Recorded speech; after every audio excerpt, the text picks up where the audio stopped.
In it all day, but if you don't have anywhere you absolutely need to be, it's probably best to stay off the roads. Yeah, we've been hearing about crashes all over the place, certainly more so earlier this morning. And we're joined this afternoon by the spokesperson from AAA, Tracy Noble, is here again with us. Tracy, good to see you. Thank you. We survived. We made it to this point. What are the most common calls? What did you hear from people overnight and throughout the day? Well, the good news is that the majority of people did, in fact, stay off the road, which is fantastic. So we are actually seeing numbers at a decrease compared to, say, last Monday. We're actually 70% down compared to where we were last Monday in relation to our service calls.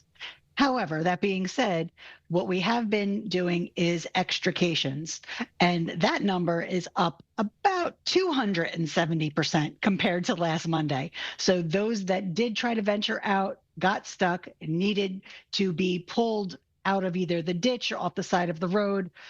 So that has been what we've been focusing on today. Well, hearing that, obviously a little bit concerning. What do you think is the one thing that drivers need to know if they absolutely do have to head out on the roads later tonight? Slow down. Please remember that speed limits are for ideal road conditions, for when they are clear and dry. So if you must go out, take it slow. Do not tailgate. If you see emergency equipment out still plowing, give them the room to do so. And please put the phone down. We need you to pay attention if you have to be out. That way you're not causing any unnecessary stress on emergency responders. Yeah, that's a very, very good point there. It's so easy now to get distracted in the car, right? Which in a situation like this, that's the last thing we need. I'm curious, before we let you go, Tracy, you know, what can we do maybe for the next time? And can I just say, can there not be... There's a next time. Can there not be a next time? Can we just get to April, please? But if there's another storm, you know, it's funny, people are out buying scrapers, you're buying washer fluid, things like that. Are those little things that can make a big difference next time? They really are. And, you know, we try to stress at the beginning of the season to pack that winter emergency kit. That way you are prepared, and you really only have to update it once a season.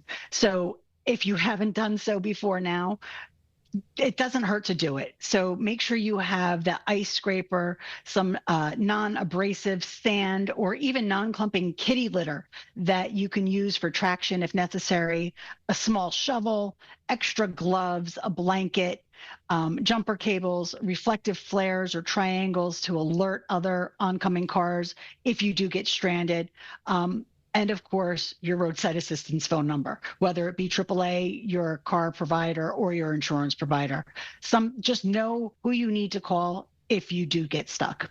All right, a lot of good advice, and good to have those essentials. And maybe, just maybe, we won't need to use those essentials till next winter. One can hope. Be prepared. One can hope. We shall see. Tracy Noble, spokesperson with AAA, thank you so much for being with us this afternoon. Thank you. Take care. You too. Take care, Tracy. Thank you.